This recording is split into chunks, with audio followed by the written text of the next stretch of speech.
Good evening, America, and welcome to your Thursday edition of Just the News, No Noise. I'm your host, John Solomon, reporting to you from Washington, D.C. It's a quiet day over here in our nation's capital. Why not? Well, Congress has left to start their Thanksgiving holiday a little bit earlier, so things are, just a bit quieter for a few days. Now, there's a lot of news still happening out in the campaign trail. Just days after the Republican caucus under new House Speaker Mike Johnson was able to avert a government shutdown by passing a clean continuing resolution. There's a lot of friction inside the Republican caucus. Although Speaker Mike Johnson of Louisiana celebrated, he did mention that he was moving forward with more stopgap funding bills. No more stopgap funding bills this Congress. He's done with it. No more. Either going to get a budget passed or we're not. That's got to happen by mid-January. It's a good time to bring in my amazing co-host at this point, Amanda Head, who joins us as always from Los Angeles. All right, Amanda, I heard a declaration. We're no longer going to have an addiction to temporary spending bills. It'll be interesting to see if they can live up to it. Yeah, let's see if that transpires. As you said, they have bailed for Turkey Day. I'm a little jealous, I gotta admit, but there's a little bit of news flying under the radar, so let's get into that. All right, the State Department has refused to work with a top U.S. government watchdog overseeing assistance in Afghanistan amid concerns that the Taliban may be diverting billions of dollars in U.S. aid. Shocker. And since the botched exit back in 2021, the Biden administration has given at least $2.5 billion in humanitarian assistance to Afghanistan. Now, that's a big dollar amount and quite the news that's of major concern at this time. And meanwhile, in some 2024 election news, New Hampshire has announced that voters in that state will head to the polls on Tuesday, January 23rd, to select who they want to be their party's nominee. Now, this is a rebuke of the DNC and others who wanted to try to squash them and jump ahead of the Granite State. Meanwhile, longtime Democrat Senator of West Virginia, Joe Manchin, said that he may be considering a bid for the White House after announcing last week that he wouldn't be seeking re-election. Now, this isn't the first time that we've seen the moderate signal that news, as he has been active with the group No Labels, amongst others, in holding public events and town halls. But, John, a lot more is on the horizon. And what else do you have to share with us? Because even though Congress is gone, I know that John Solomon is not resting on his laurels. Well, listen, there's just so much intelligence coming in about what's going on at the border, the security threats, who came across in those gotaways, what we don't know about them, whether Hamas and Iran and our other enemies are using that open border to insert terror cells that can be activated at a moment's notice. A lot of concern in Congress, the FBI, everywhere. That's going to be on everyone's mind the next few days. Well, joining us right now is a lawmaker who has been on the front lines of illuminating for the American people what's really been going on at the border, what's also been really going on in college campuses and in government agencies to spread so much hatred across this country. Congressman Glenn Grothman from the great state of Wisconsin. Mr. Chairman, good to have you back on the show. Glad to be on the show. And you're right. One more time, we find things going on college campuses you wouldn't find going on anywhere else in America, right? Yeah. No local government building, certainly no private business, but the most outspoken anti-Israel, pro-Hamas people in this country all seem to be connected to the education field, which is maybe one of the reasons why so many of our young people are tilting to the left. There's no doubt. And I know you've done a lot of thinking about this. We've had a chance to talk about this a few times. At some point, it seems like the tenure system in college is going to have to be looked at so that faculty can be held accountable for doing the sort of things that have led to this. Do you think there's starting to be some bipartisan support to maybe take a look at faculty and lifelong tenure? I'm not sure. I think the thing we have to look at is we have to publicize how bad these universities are. I've suggested to people on the Israel thing and on the anti-Semitic thing, groups ought to come out and rank the universities A, B, C, D, E, and say if you have a Jewish child, would you want them to go to this university? What university would want to be labeled F for Jewish children? But I think some groups have to get out there and do it and embarrass these universities into action. So they put these people down. And I think other groups ought to just plain rank the universities, as far as respect for free speech or respect for conservative ideals. But there's no question that the most embarrassing positions coming out since Israel was attacked are coming next to or near college campuses. Yeah, no doubt about it. And it's amazing to see the cultural shift, because it used to be embarrassing. It used to be an opinion that was shamed at the Brandeis Center, because he was drawing a connection between DEI initiatives, diversity initiatives, on campuses, even in companies, and the connection to anti-Semitism. Can you kind of share for our audience what he said? Because I don't know if a lot of people draw that connection naturally.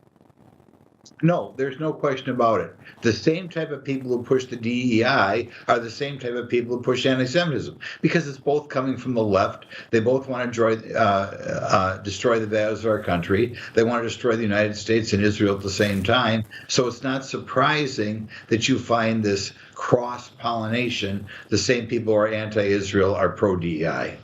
Yeah, amazing.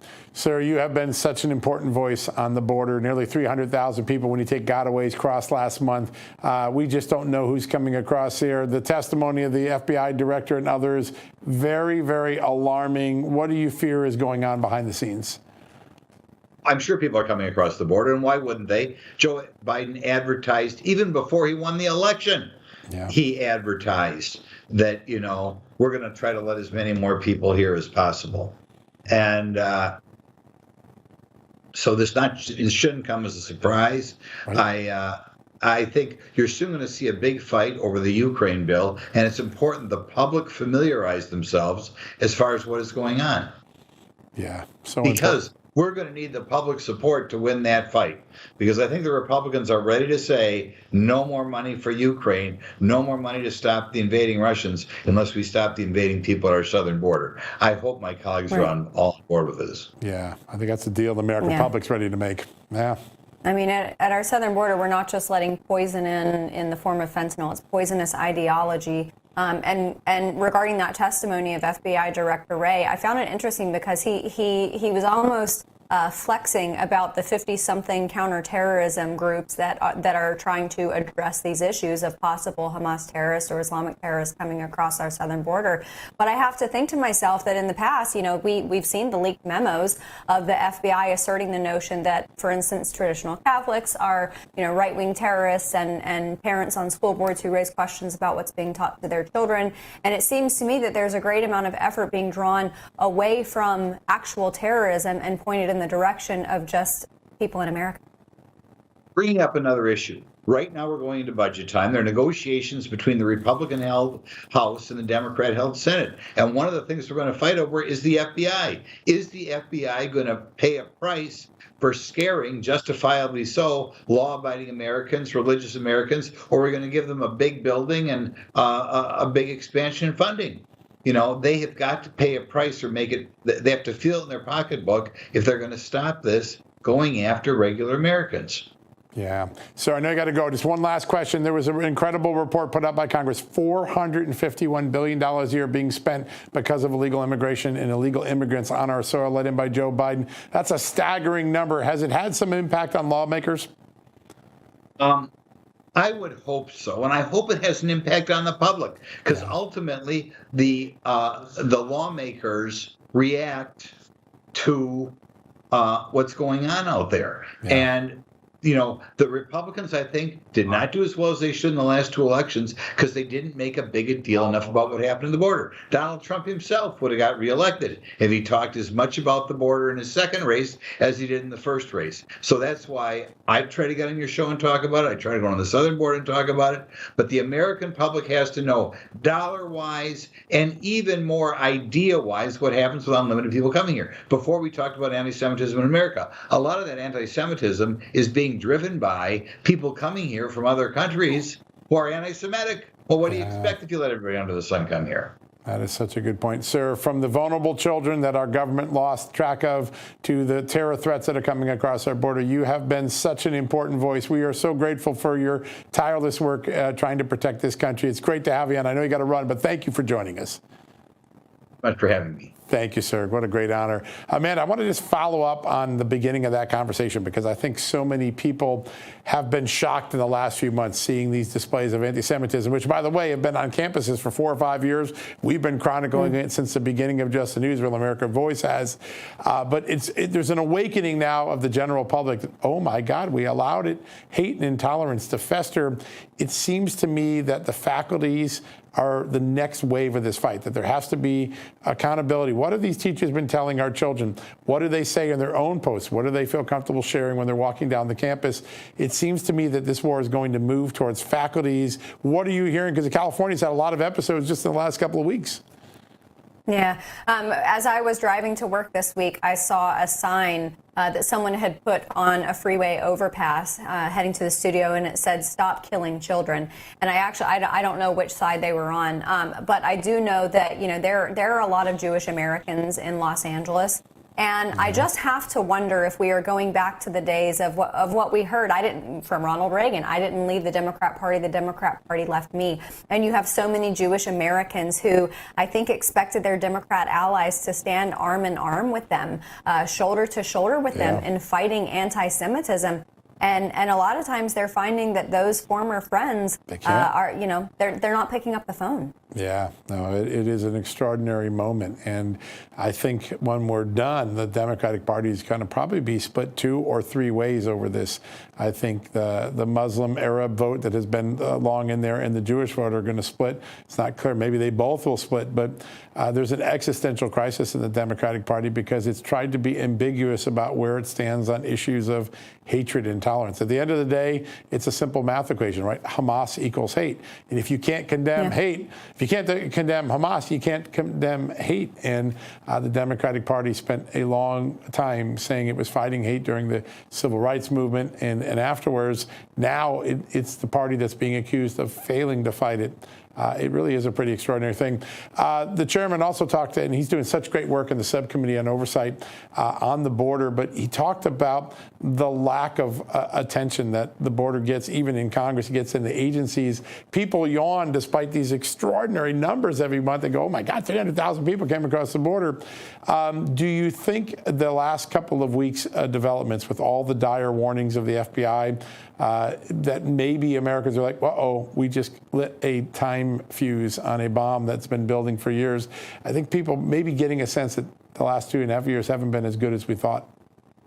Yes, but I think that has been a little bit of a gradual realization and revelation for a while. I mean, we saw on the south side of Chicago the parents coming forward complaining about resources being routed away from their kids and away from their community to illegal immigrants. Of course, up in New York, the issues that they are having in New York City and New York State as a whole. These blue cities that are encountering the problem of not enough money. Guess what? When you let illegals into your city, you proclaim your city to be a sanctuary city where you will coddle them and support them and boost them up and everything. Yeah, just write a blank check. Then you run into money problems. And I think that was the first indication that a lot of people started realizing maybe a completely open border is untenable. Yeah, unaffordable, untenable. It's unremarkable. Yeah. One other thing that I think the congressman brought to our attention, he really is frustrated. You can tell that the Republican Congress teamed, some in the Republican Congress teamed with the Democrats to give the FBI its new building after all we learned. It was very palpable when we heard that, didn't you think? Yeah. Failing up. Yeah, I certainly hope that this is a sticking point with Republicans, because going forward, you can't reward agencies when they continually abuse their power with a brand new fancy multi-million-dollar compound. Yeah, the congressman said, constituents, talk to your lawmakers, get them some common sense. That's I thought that was a very important part. All right, folks, don't go anywhere. Speaking of common sense, one of the great journalists in the country, co-author with me on one of the books I am so proud of written, Seamus Bruner is going to be here right after these messages. We'll be talking about Hunter Biden right after these minutes.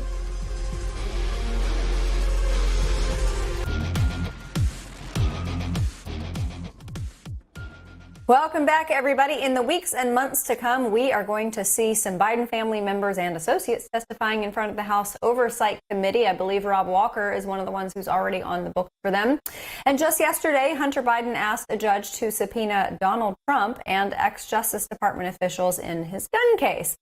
I want to talk about all of that and more with our next guest. He's Seamus Bruner. He is the Director of Research at the Government Accountability Institute, and he just published a fantastic, albeit scary, new book that you can buy out today called Controligarchs: Exposing the Billionaire Class, Their Secret Deals, and the Globalist Plot to Dominate Your Life. Seamus, it's been a long time. I saw something a few days ago splash across about this book, and I saw your name there, and I thought this is fantastic because I really want to dig in on him. As if I need any more reason to be scared about big tech, big brother, and everything wrapped up into the World Economic Forum, Klaus Schwab. Can you please just give us a rundown about this book and how depressed and terrified we're going to be when we get done reading it? Oh, Amanda, thank you. That's a great intro. It's good to be with you. Yeah, so this book, Control Oligarchs, is really about following the money all the way to the top, to places like Davos, to Silicon Valley, to Wall Street. And it's showing that the billionaires of today are not like the billionaires of yesteryear, like the Carnegies and the Vanderbilts. These billionaires, men like Bill Gates, Mark Zuckerberg, Jeff Bezos, they want to control every aspect of your life, whether it's the food you eat or the way you consume energy, what kind of car you can drive, whether you can have a gas-powered stove, and then also your finances. They want to control and track and trace every transaction with a digital ID and a central bank digital currency. I thought it was conspiracy theories. Turns out it's not. Yeah, well, it's in your case, it's just amazing reporting because this book is so thoroughly reported. There's a favorite character of mine in this book. I have some fond memories of covering some of the Microsoft trials back in the 1990s as an AP reporter. Bill Gates shows up, and there are two things that I have been fascinated watching, and you've done more than anyone to chronicle it. His effort to focus on farmland and food and water rights. The guy's buying up by the billions the sort of things that basically give him some control over the food and water supplies, right? Yeah, that's right, John. And you'll remember from the Microsoft antitrust trials, there was this strategy that Microsoft employed. It came out as part of that suit. It's called Embrace, Extend, Extinguish, where Microsoft would enter an industry, they would embrace the current standards, then they would extend their influence in that industry, and eventually they would extinguish the competition. Well, that's what Bill Gates is doing in the food sector. He moves into farming, acts like nothing, he's not going to upend any apple carts. And then he extends his reach throughout the farming and agricultural space and eventually wants to extinguish the competition. You see this with the Dutch farmers protesting. They're protesting because there's these new restrictions on fertilizer. Guess what? Bill Gates owns the new patented fertilizers. He's doing it in, when he buys up the farmlands, he's making it so that they're all quote unquote sustainable. And guess what? Those family-owned farms that have been around for generations, those aren't sustainable apparently. Wow. Yeah, and this phrase that we continue to hear, especially with respect to the World Economic Forum, you will own nothing and be happy. For freedom-loving individuals like the three of us, I think that is just such a foreign concept. But there are younger Americans who actually are okay with that type of future. And that's by design, because you have folks like Mark Zuckerberg who are pouring money into societal changes, algorithms on social media that literally re-engineer the way you think about things. Talk to us about that aspect of all this. Right. These tech guys, they're very familiar with the subscription-based model. They want to make your life subscription-based. You see, more and more things are requiring a $10 or a $15 a month fee. And so with Zuckerberg, the metaverse and his virtual reality ambitions, he talks about it. It's kind of subtle, but it's infinitely monetizable, where you'll be paying for digital clothes that are just a series of zeros and ones. It's not, it's not anything real. It's kind of just in the ether. But as far as you will own nothing and be happy, it sounds sort of like a threat, doesn't it? You will own nothing and you will be happy. How about that? Yeah. There is a changing of the guard going on in one of the iconic control oligarchs. George Soros, long been on the political stage all the way back to the beginning of my journalism career in the 80s, handing the reins of his $25 billion charitable empire to his son, Alex. What do we know about Alex, and what change in course might we see in the Soros and Open Societies Foundation strategies? Well, Alex Soros, if you thought George Soros was bad, just wait till you see what Alex Soros has in store. He has taken the reins of the $25 billion philanthropic empire.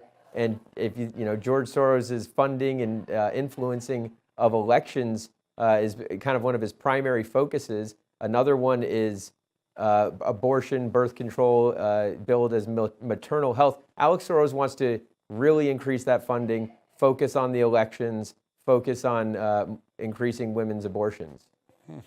Wow. Seamus, I think that there are a number of ways that freedom-loving individuals can fight back against this. You know, buying your own land, owning your own home, buying a car, preferably one that doesn't have a computer, that doesn't have a kill switch, even though you do have folks like Thomas Massey and AOC teaming up to be against that. That's weird to see. But another way, at least I used to think, was through cryptocurrency, because when cryptocurrency burst on the scene, it kind of seemed like the wild, wild west of currency. Evading, you know, governmental policies and regulation.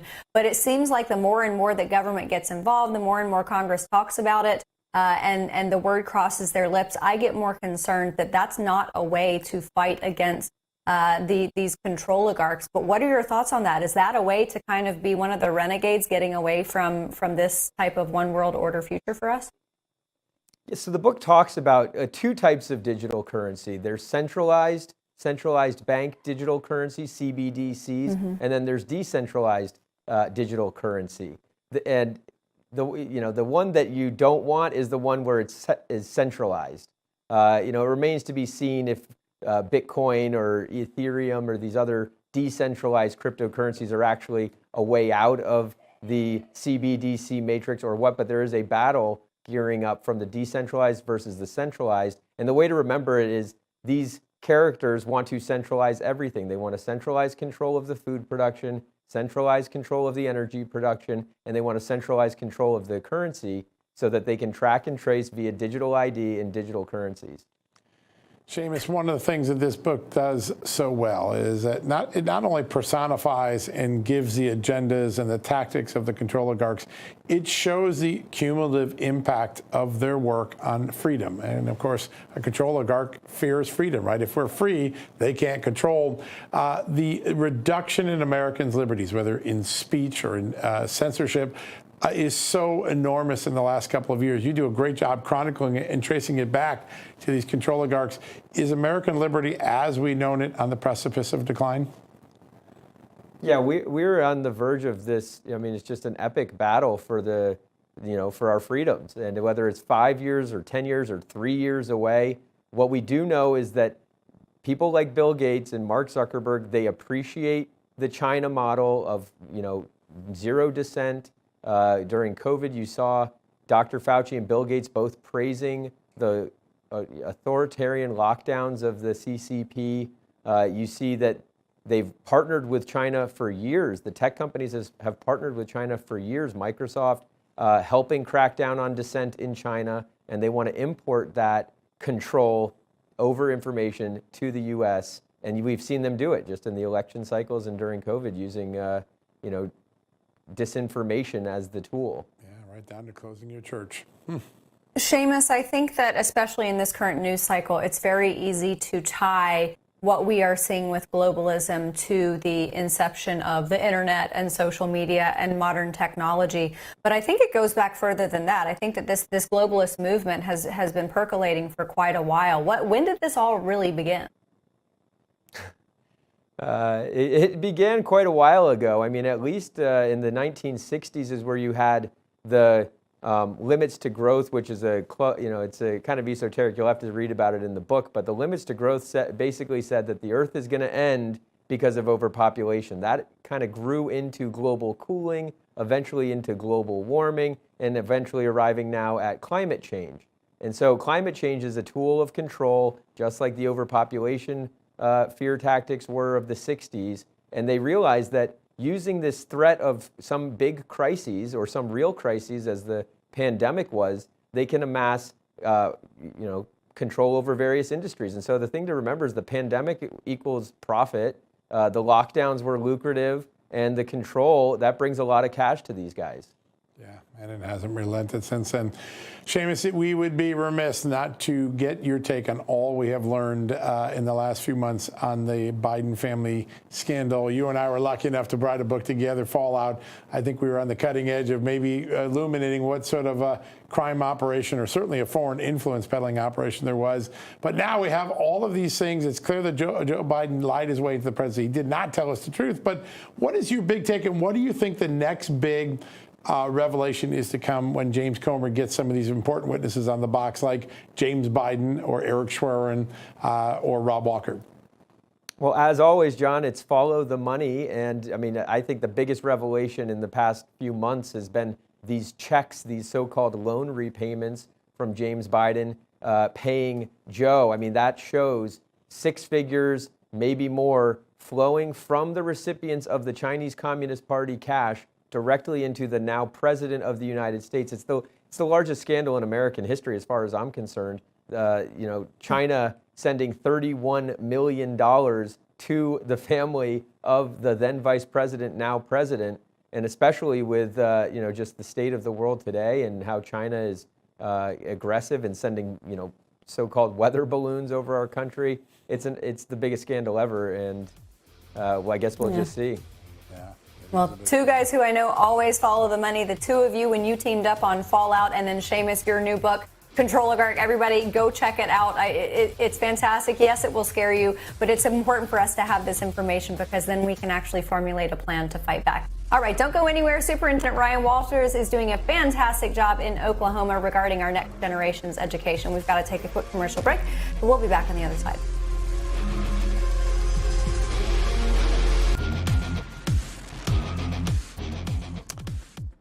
Welcome back, America. Just the other day, the teachers union boss, Randy Weingarten, well, she shared an article with the headline, "What's Behind the Increase in Homeschooling?" And it didn't take long for her to get educated by her users online. Our next guest, he is a disruptor in the education space. All the things that concern us about public schools, well, they're being addressed in a most innovative way in the great state of Oklahoma. He is the superintendent of public instruction for that great state, Ryan Walters. He joins us right now. Mr. Superintendent, great to have you back on the show. Sure, appreciate you having me on. The irony of the head of the teachers union wondering why all of a sudden we've seen folks pulling their kids out of public schools after she pushed critical race theory, radical transgender theory, shut down schools. Yeah, I have no idea why so many parents have become so frustrated. It was one of those look in the mirror moments for her. It really was a pretty amazing thing. Sir, you have been, the innovation cycle requires disruption, and nowhere in America is there a more industry than the education industry. You keep innovating in ways big and small, from school choice to pushing out Chinese influence. What is driving that, and what has been the reaction of parents? When parents get to feel the impact of what you're doing, what do they say to you? Oh, parents have said, we have long asked for these type of reforms, to have true parent choice, parents' rights recognized in the classroom, performance pay and pay in education that actually is connected to outcomes, a drive towards success for every child with high expectations, innovation that occurs. So again, we're doing tutoring programs that pay for performance. We're paying teachers based on student outcomes. We are disrupting a system. And I say this, I've got critics on the left and some rhinos that say, well, you're not doing it the way everybody else did. And I said, okay, well, let me be clear about this. So this would be the equivalent of taking a football team that lost every game, bringing in a new coach and saying, I want you to win a national championship, but here's the deal. I don't want you to fire any assistant coaches.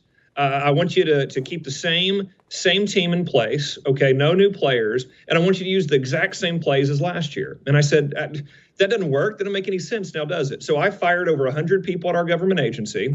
I have recruited over 900 teachers from around the country, some of the best and brightest. And lastly, I'm not using the same playbook. We are going to use different plays. We are going to innovate, find free market solutions to solve problems in Oklahoma. We will disrupt the system from top to bottom to bring in the change that education has needed for a long time. Yeah, it's amazing to watch. That's fantastic. And also common sense at the same time. It's amazing that more states haven't done this. I wanted to dig in on something that you just kind of briefly mentioned there, this new tutoring program, because tying that to a student's success, I think, is key, because so oftentimes you see people who are hired as tutors and they make however much money an hour, and they really just kind of show up and watch the student kind of fumble through what they are trying to learn and the whole reason that they are there for tutoring in the first place. Can you expound a little on that program and tell our audience, there might be people in Oklahoma who want to sign up for it, so how can they do that?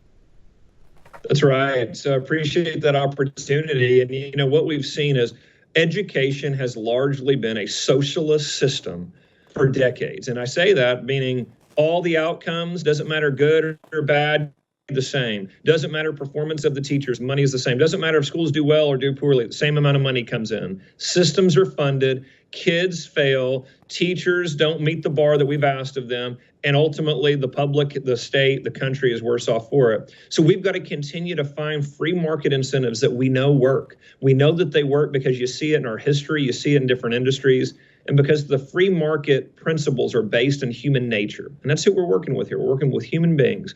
So when we introduced the broadest, most expansive tutoring program in the country, what we said was, we want to, first of all, recruit the best and brightest tutors, and we want to make sure they're incentivized to actually get the performance of the students greatly increased. So what we did is we looked at the free market and said, listen, if we pay for performance, two things is going to happen. The first is going to be, you're not going to have people that sign up who aren't really dedicated to student improvement. I mean, if your pay is based on how well the children do, if you are a person that's not going to put much effort into it, you're not going to sign up for that gig. So first of all, you're going to get high quality folks who want to do it. Number two, you're going to continue to have that driver and that focus to be laser on how are kids performing, what is the growth we're seeing in reading, are they catching up to grade level, are they exceeding expectations? And so this is the way that you use funds and education to ensure outcomes are actually coming from these new initiatives. So important. Earlier this week, President Joe Biden met with the president of China. And of course, you have done more, I think, than any public education official to root out China's influence in the education system. Most Americans had no idea what China's been doing through the Confucius Institutes and other things. Can you remind everybody what you found in Tulsa, and then also what we've learned more generally about China's interest in getting inside our education system? You know, this is absolutely disgusting to see the cozy relationship that President Biden has with Communist China. President Trump rooted these Chinese Confucius Institutes out of our schools, and then we came to find out that under President Biden and Nancy Pelosi's leadership, they have taken away the restrictions. So we have seen these Confucius Institutes pop back up in K-12 education. We had one in Tulsa, Oklahoma, our lowest performing school, right. Also a school that had partnered with the Chinese Communist Party. And it was in dozens of other schools across the country.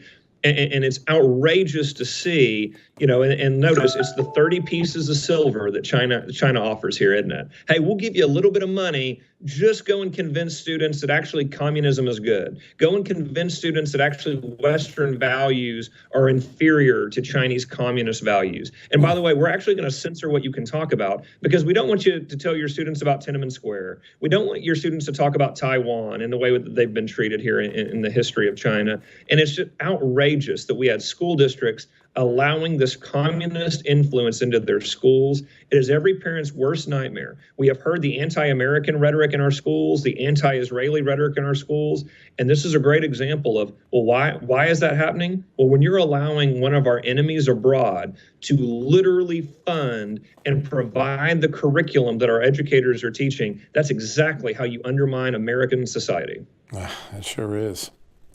Yeah. Speaking of the connecting pay to performance conversation, and I have a feeling that I am going to get a lot of hate mail for even asking this question. Are we at the moment in teaching culture where we should consider doing away with tenure? Oh, tenure should be gone. Tenure should be gone in its entirety. I could not agree with you more. The reality is what we have allowed, and I talk about this a lot. You look at student outcomes. I just put out a statement today on our school's performance. We released them today and said, we have to do better for our kids. This is unacceptable. We will not allow failure to continue to permeate an education system. Our kids are too important. And what you've seen is an education system that frankly is getting the results it was designed to create. What do you think you get when you say, hey, no incentive pay here. It doesn't matter how good a job you do. It's not important to us. We're not going to pay you based on that. What do you think we get when we say you're tenured? Meaning you can say whatever you want. You can perform as lowly as you want. You can do as poor a job as you want, and you're still got a job here. Well, guess what's going to happen? Mediocrity. That's exactly what a system like that is designed to create. We've seen it in countries that embrace socialism like that. Every industry that embraces socialism is going to follow the same path because it is the antithesis of human nature. We respond to incentives. The more you incentivize excellence, the more excellence you get. The more that you protect mediocrity, the more that you will get of subpar performance. And what we've seen, and by the way, you see this in higher ed too, right? All those professors that have preached this anti-Semitism should be fired tomorrow. They should be out on the streets looking for another job and not around our young people. But we have allowed these protections to allow the most disgusting individuals into these schools. It's crazy. Yep. And it produces mediocrity at best, failure at worst. All right, everybody. Thank you so much, Ryan Walters. We'll have you back on again soon. We love having you on. We'll be right back after these messages.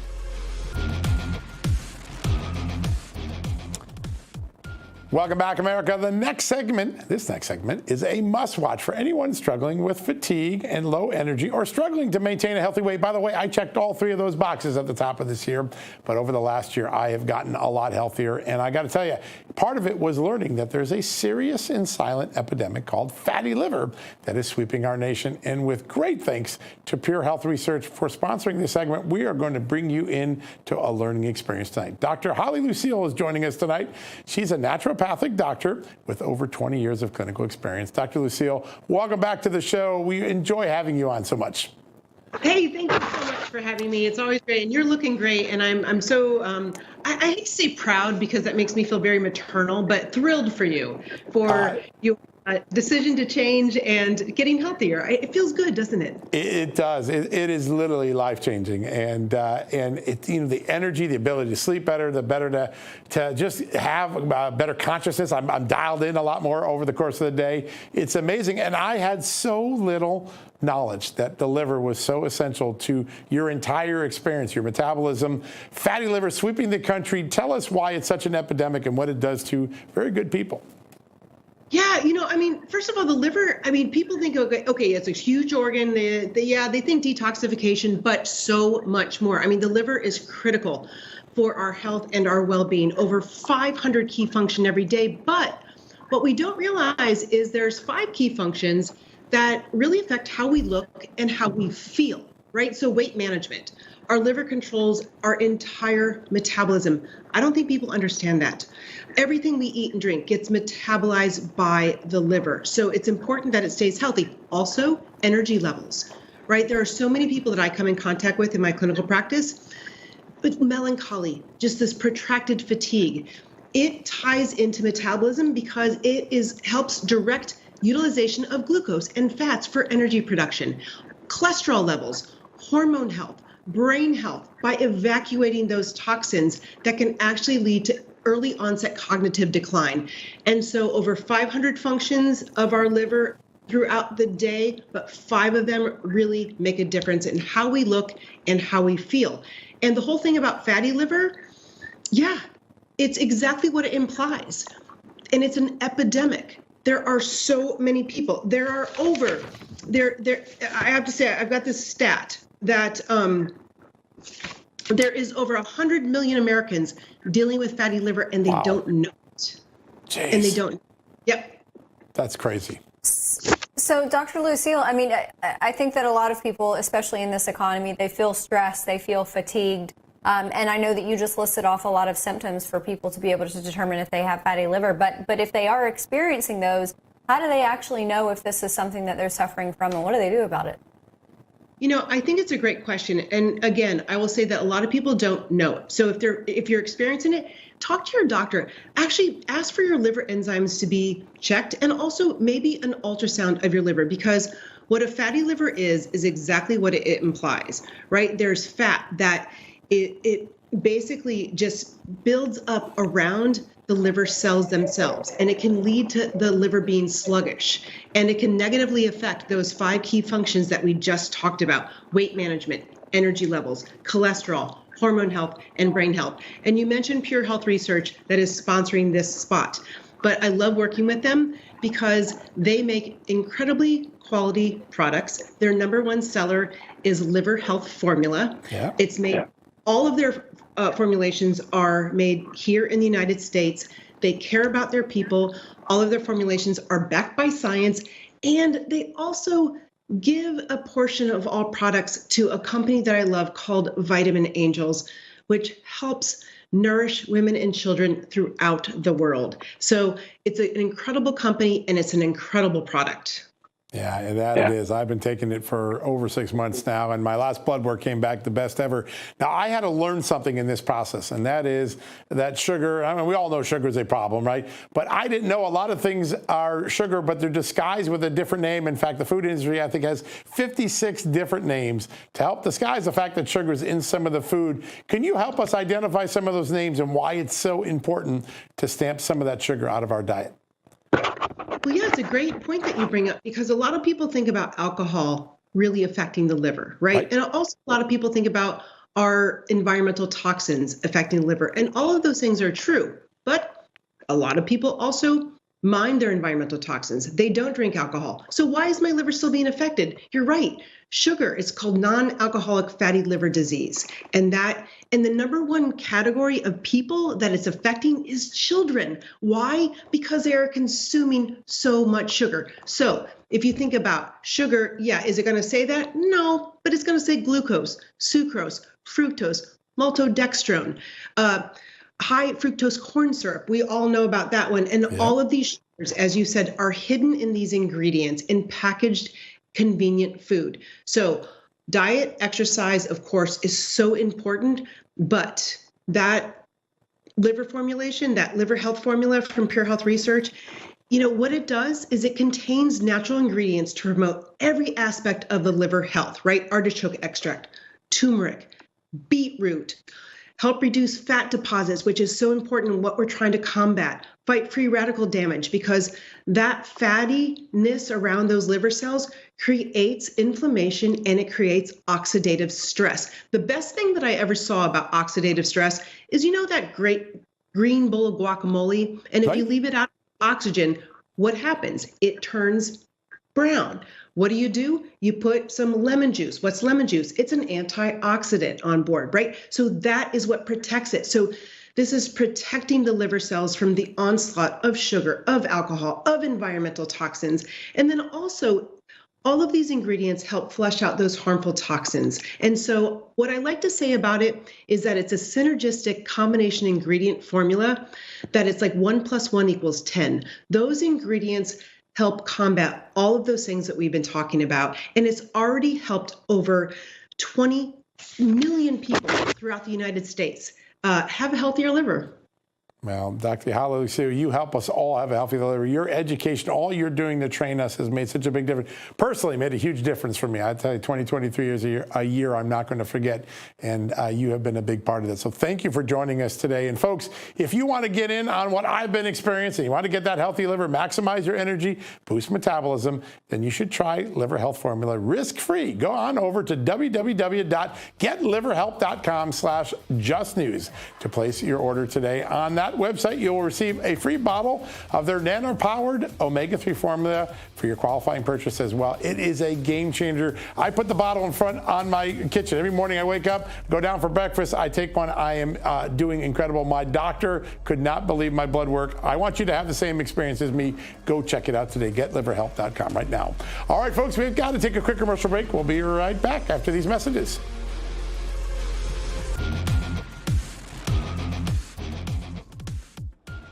Welcome back, everybody. It's our final segment, so I want to hit on a few of the high points of our show. John, I wanted to ask you about something that you actually asked Seamus about with regards to these testimonies that are to transpire with the House Oversight Committee and Jamie Comer. And I have full faith that Chairman Comer is going to ask all of the right questions. But sometimes it takes someone like John Solomon or a Seamus Brenner to really know all of the ins and outs, the nuances, the details. And you are the type that you really have an encyclopedic memory and knowledge of this entire saga and all of its tentacles that are so far-reaching with so many different people. If you were the person to be standing there questioning, if you were called in as a guest questioner for the House Oversight Committee and you were faced with, let's say, Jim Biden, what would be your first question? Well, I think first off, how often did you pay a bill for Joe Biden? I think the modus operandi that James Comer's come on the show saying, I'm looking for this because there are hints of it in the email, is maybe Joe Biden didn't get big checks from his son's business or from his brother's business. They would just write out and pay the bill for the president or then the vice president. I think that's a pattern that is going to be zeroed in on. And one of the witnesses that I think may have the greatest visibility to that is Eric Schwerin. Why? Because Eric Schwerin, well, he was taking care of all of the things for Hunter Biden, including his taxes and trying to get him to pay all those belated taxes that we've now highlighted on the show. But also there are these great moments. Like there's a moment where Eric Schwerin writes Hunter Biden, I think it's 2011, hey, I just talked to your dad. He's going to sign over his whole Delaware tax refund to you because he owes you so much money. Well, wait a second. Wait. Joe Biden owes Hunter Biden money? I thought Joe Biden wasn't getting his bills paid. So there are moments like that we see in the email and in other documents. And I think now this pattern of maybe Joe Biden just had his bills paid, and that's why you don't see the follow the money. Remember, the president made that comment. I bet you they can't find the money. Good luck finding the money or something like that. I think the second thing is a loan a gift? Remember, James Comer came on the show and said that. I think the word loan and gift may be synonymous. That'll be two of the questions I think will be asked a lot in the next couple of weeks during these depositions and transcribed interviews. Well, yeah, and that presumed 10% for the big guy, that $40,000 cut as a loan repayment. Right. If you're repaying a loan, there was a loan to begin with. So why would Jim Biden go to Joe Biden for a loan? Why wouldn't he go to one of at least 10 dozen loaning institutions, banking institutions in that area who he could get the loan from? Yeah, that's a great question. Makes sense. Those are the sort of things that I think are going to be drilled down in these next round of interviews. I think that's important. Now, we're going to have a little fun tomorrow. I'm going to hopefully try to tomorrow answer how Hunter Biden has been living since all that foreign money dried up. I think it's going to be an interesting conversation for the American public. There's millions more flowing into the Biden family. It just isn't a foreign source this time. We're going to describe that tomorrow. I think that's going to be an important new piece of the narrative as we go forward, and I can't wait to share all of that on tomorrow's show. Amanda, I want to go to something Congressman Grothman said. It is clear to me now that a lot of these House Republicans feel betrayed by their own leadership. And what did he keep saying today? We got to create consequence for the FBI. We just gave them a brand new headquarters after all the things they said they're doing wrong. And he's like, hey, people, go to your congressman, put some pressure on him. When a congressman has to tell constituents, go pressure your congressman, there's something wrong at the leadership level. I thought that was a big clue in that interview today.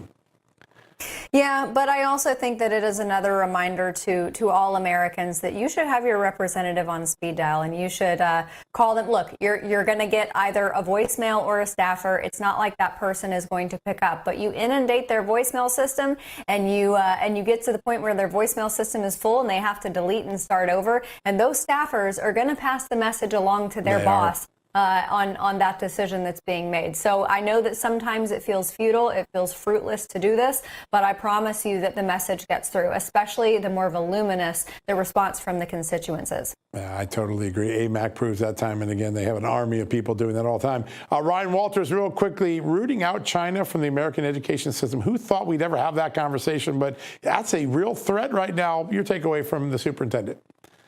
Yeah, I mean, there are so many insidious factors in our kids' education these days, not just, Confucius Institutes and how it starts earlier on with the China influence, but also, the trans, the DEI, all of this garbage. I saw something yesterday, a quote, something to the effect of if genitals don't define gender, then how does changing the genitals change your gender? How does that affirm a new gender? And it's like you have to use common sense language like that with people, because then the person on the other side of the argument is going to be stumped. All right, that's the end of our show. But first, and before we go, do you remember Matt Gallant and Wade Lightheart of BioOptimizers? Check this out. Hello, folks. An exciting announcement. BioOptimizers Black Friday Mega Sale is happening early right now and will last throughout the entire month of November. And listen carefully, because this mega deal is available only for this audience with an exclusive code. Now, we have all those ever-growing Black Friday wish lists, but this year, I challenge you to join me in making your health a top priority. Instead of those impulse purchases, let's focus on what really matters. We all know the importance of sleep when it comes to our overall well-being. And while some might say you can't buy a good night's sleep, I'm here to tell you that, yes, you absolutely can. I'm talking about Magnesium Breakthrough from BioOptimizers, a true game changer in the quest for a better night's sleep. As you may know, it's one of the only products I trust because it combines all 7 critical forms of magnesium into one convenient bottle. So keep in mind that when you supply your body with these essential magnesium forms, reforms, you're in for an incredible upgrade. Magnesium supports a balanced inflammatory response, promotes healthy restorative sleep, relaxation, calmness, and better stress response. Bioptimizer's Black Friday mega sale is happening right now and lasting through the entire month of November. The biggest discount you can get and amazing gifts with purchases are available only on my page, bioptimizers.com/justnews. One more time, bioptimizers.com/justnews. Use the promo code JustNews at checkout. This is your golden opportunity to stock up and reap all the amazing benefits it has to offer, including a good night's sleep. Trust me, you won't find a better deal anywhere else. Once again, join me in choosing your health over unnecessary things this Black Friday. Head to bioptimizers.com/justnews and enter my promo code